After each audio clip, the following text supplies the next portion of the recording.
अस्सलामुअलैकुम नाजरीन, रुखे पाकिस्तान के साथ मैं हूं आपका मेज़बान मुबारक अली। जी नाजरीन, इस वक्त हम मौजूद हैं अलीपुर चट्टा शरीफ के मशहूर मारूफ हस्ती पीर साईं फ़कीरुल्लाह के दरबार पर और मैं इस वक्त मेन गेट पे खड़ा हूं। जी नाजरीन, मेन गेट के साथ ही वज़ू के लिए ये जगह बनाई गई है। जो ज़ायरीन आते हैं वो यहाँ पर वज़ू करते हैं और दरगाह का रुख करते हैं। वज़ू वाली जगह के साथ ही ये एक स्टेज बनाया गया है। इस स्टेज पे एक साल में 2 महफिलें जो हैं वो मुनक्कद की जाती हैं। इस स्टेज के साथ ही ये एक मस्जिद भी बनाई गई है। ये मस्जिद है जो स्टेज के साथ ही बनाई गई है। जी नाज़रीन, अब हम मस्जिद के अंदर खड़े हैं और मस्जिद को मुख्तलिफ पत्थरों से सजाया गया। बहुत अच्छी सीलिंग भी की गई है। स्टेज और मस्जिद के दरमियान दरबार बनाया गया है। अब हम दरबार की तरफ चलते हैं। स्टेज और मस्जिद के दरमियान ये दरबार शरीफ बनाया गया है और ये 2 कब्रें हैं। एक जो कब्र है वो अलहाज पीर साईं फ़कीरुल्लाह ओवैसी साहब की है और दूसरी जो कब्र है साथ ही वो अलहाज पीर साईं मोहम्मद असलम ओवैसी की है।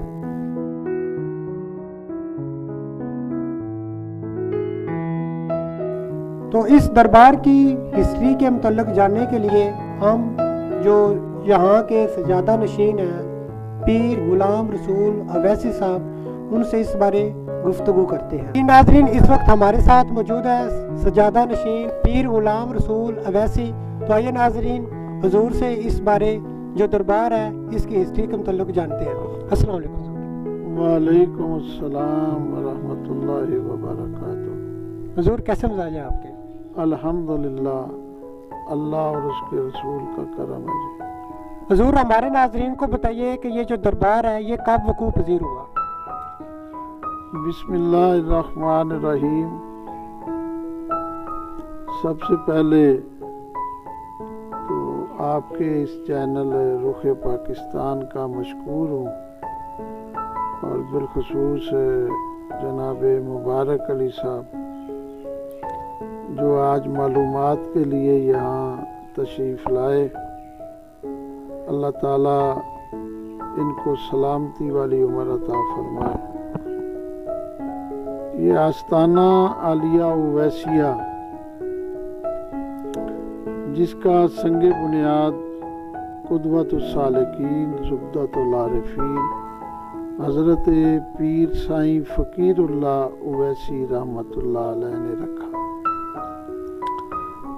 हज़रत साहब यहाँ 1940 में तशरीफ़ लाए, क़याम पाकिस्तान से 7 साल पहले, और इस जगह आपने इस आस्ताने की बुनियाद रखी। बुनियाद के साथ ही आपने यहाँ मस्जिद की तामीर फरमाई और दरवेशान के लिए हुजरे तरमीम फरमाए। वुज़ू और गुस्ल का इंतज़ाम व इंसराम फरमाया और साथ साथ एक लंगर खाना तामीर फरमाया। क्योंकि अल्लाह का बंदा जहाँ भी तशरीफ़ रखते हैं तो सबसे पहला काम उनका अल्लाह का घर बनाना और मखलूक खुदा की खिदमत के लिए लंगर का इंतज़ाम करना। 1940 में हज़रत साहब ने इस जगह पर इस आस्ताने की बुनियाद रखी। जी हुजूर, हमारे नाज़रीन को बताइए कि बाबा जी का जो तल्लुक है वो किस इलाके से था और यहाँ कैसे तशरीफ़ लेकर आए? हज़रत साहब बुनियादी तौर पे डोक सवाल तहसील सुहावा ज़िला जेलम से बिलोंग करते हैं और वहाँ से फिर आप मुख्तलिफ इलाकों में तशरीफ़ ले गए और 7 जगहों पर आपका क़याम मशहूर है और वहाँ भी इसी तरह मसाजिद की तमीर फरमाई, लंगर खाने बनवाए और आखिरी क़यामगाह जो आपकी है वो ये आस्ताना आलिया ओवैसिया अलीपुर चट्टा शरीफ पर है। जी हुजूर, हमारे नाज़रीन को पीर साईं फ़कीरुल्लाह और पीर साईं मोहम्मद असलम की चीदा चीदा जो करामात हैं वो बताइए। अल्लाह के वली के लिए सबसे बड़ी बात जो करामत से भी बड़ी है वो इस्तिकामत होती है। और इस्तिकामत का ये हमारे दोनों ही बुजुर्गान मज़हर थे और ऐसा दर्स आपने अपनी जिंदगी में इस्तिकामत का अता फरमाया कि करूने औला के बुजुर्गान की उस याद को ताज़ा फरमाया जिसमें इस्तिकामत के तौर पर हजरत साईं फ़कीरुल्लाह वैसी रहमतुल्लाह अलैह का एक बहुत बड़ा मशहूर वाक़या है। आप यहाँ तशरीफ़ लाए, चूँकि इससे पहले आपका अंदरूने शहर क़याम था और जामिया मस्जिद दरसुल कुरान जो बहुत बड़ी मस्जिद है और शहर के वस्त में है उसको तमीर फरमाया।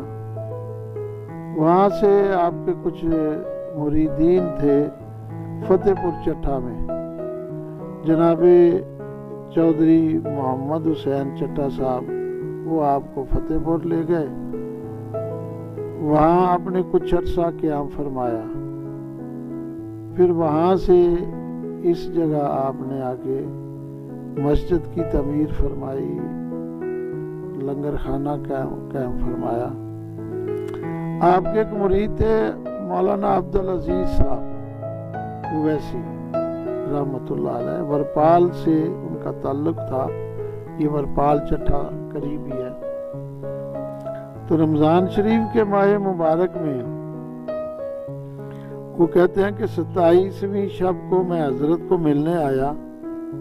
एक तो ये ख्याल था कि रोज़ा का इफ्तार भी वही करूँगा, रात आपके साथ मिलके इबादत करूँगा, सुबह सहरी के बाद फारिग होके फिर मैं वापस घर आ जाऊँगा। वो कहते जब इफ्तारी का वक्त आया तो हज़रत साहब ने जो दरवेश थे आपके पास उनको भी आवाज़ दी, मुझे भी आवाज़ दी। मौलवी अब्दुल अजीज साहब आप ऊपर आए, चूँकि आपका ऊपर क़याम होता था तो एक थाली में कुछ सूखी हुई रोटी के चूरा था जिसको कूटा हुआ था, वो कुछ मेरी हथेली पे रखा, कुछ दरवेशों की, फरमाया अफ्तार कर लो और नीचे जाके पानी पी लो। मैंने कहा शायद ये अफ्तारी का है, बाद में कोई खाना होगा। तो हम इंतज़ार करते रहे, नमाज इशा पढ़ी, तरावी पढ़ी। जब सुबह का सहरी का टाइम हुआ फिर फरमाया आओ भाई रोज़ा रख लो। उसी थाली में से फिर वो खुश्क रोटियों का चूरा निकाला और हमारी हथेलियों पे रखा, फरमाया कि रोज़ा रख लो। फजर के बाद मौलवी अब्दुल अजीज साहब फरमाते हैं मैंने अर्ज की हजरत इसी पे गुजारा हो रहा है। मैंने तो समझा आज 27वीं की शब होगी, हजरत के वहाँ बड़े खाने शाने तैयार होंगे, मुरीदीन लेके आएंगे। फरमाया जब से मैं अलीपुर से फतेहपुर गया तो अलीपुर वालों ने, मुरीदों ने ये समझा कि हजरत का वहाँ क्या है वहीं बंदोबस्त होगा। वहाँ से यहाँ आया तो उन्होंने समझा कि हजरत का वहीं पे इंतजाम होगा। फकीर की मौज लगी हुई है, इसी पे गुजारा हो रहा है। यानी ये आपकी इंतहा दर्जे की इस्तिकामत थी कि किसी से सवाल ना करना, किसी से कहना नहीं, जो मिल गया उसी पे गुजारा है। और इस तरह की आपकी करामात बहुत ज़्यादा है हज़रत साईं फ़कीरुल्लाह वैसी रहमतुल्लाह अलैह की और हज़रत साईं मोहम्मद असलम वैसी रहमतुल्लाह अलैह की बहुत सारी ज़िंदगी में करामात है। सबसे बड़ी करामत तो यह है कि आपका फैज़ान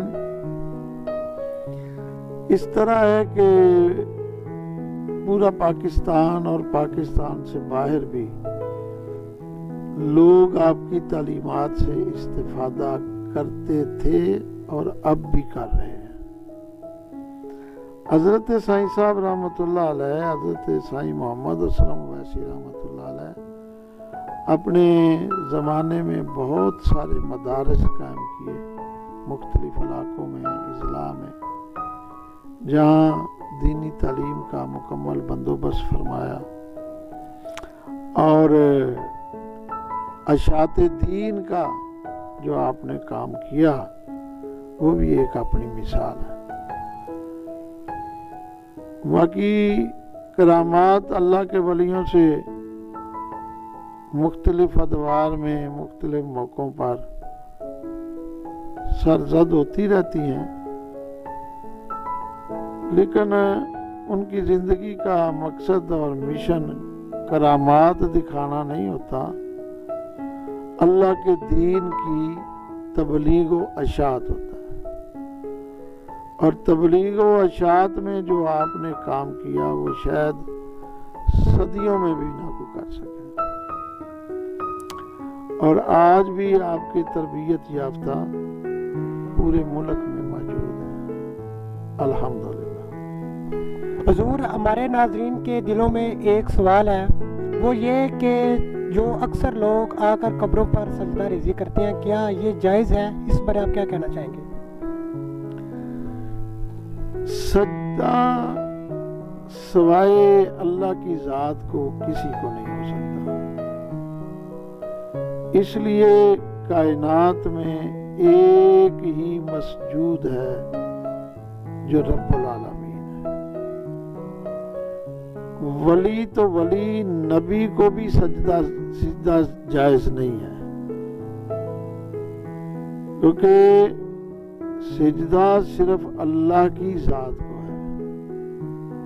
मज़ारात पे जो आके, ये अक्सर तो नहीं होता, और सिजदे की भी कुछ तरीके हैं, लवाज़मात हैं। यूं झुककर सलाम करने को सिजदा नहीं कहते। सिजदे के लिए जरूरी है किबला रुख होना, सिजदे की नीयत होना, और फिर जमीन पे अपना माथा और नाक को टेकना। कब्र को बोसा देना ये और चीज है, सिजदा और चीज है। हाँ, अगर कोई आके इस तरह कुछ सजदे की नीयत से वो माथा टेकता है तो ये इसकी इस्लाम इजाजत नहीं देता, और न ही ये इस्लाम में जायज है। और नबी करीम सल्लल्लाहु अलैहि वसल्लम के ज़ाहरी दौर में, आपकी हयात तैयबा में, किसी ने सजदे की इजाजत मांगी कि मेरा दिल करता है कि मैं आपको सजदा करूं। नबी अलैहिस्सलातु वस्सलाम ने उसे मना फरमा दिया, फरमाया अल्लाह के सिवा किसी को सजदा जायज नहीं है। अगर जायज होता तो मैं बीवियों को ये हुक्म देता कि अपने शौहरों को सजदा करें। लिहाजा इस्लाम में इसकी कोई गुंजाइश नहीं। अगर कोई ऐसा करता है तो वो अपनी जहालत की वजह से, और जिसको इल्म है उसको उसे रोकना चाहिए सजदा करने वाले को। हाँ, एहतराम करें, बावुजू होके वहाँ हाजिरी दें, अल्लाह के कुरान की तिलावत करें, फातिह शरीफ पढ़ें, दुआ मांगें, उनकी रूह को इसाल करें। और यही तरीका नबी करीम सल्लल्लाहु अलैहि वसल्लम से और आज तक ये राइज है। जी नाज़रीन, आपने दरबार की हिस्ट्री और लोकेशन जानी, और किबला पीर हुजूर गुलाम रसूल अवैसी साहब की गुफ्तगू भी समाअत फरमाई। अगर आप अलीपुर चट्टा शरीफ में कभी आए तो इस दरबार पर हाज़िरी ज़रूर दीजिएगा। तो इसी वीडियो के साथ अपने मेज़बान मुबारक अली को इजाज़त दीजिए। मिलते हैं अगली वीडियो में, तब तक अपना ख्याल रखिएगा। अल्लाह हाफिज़।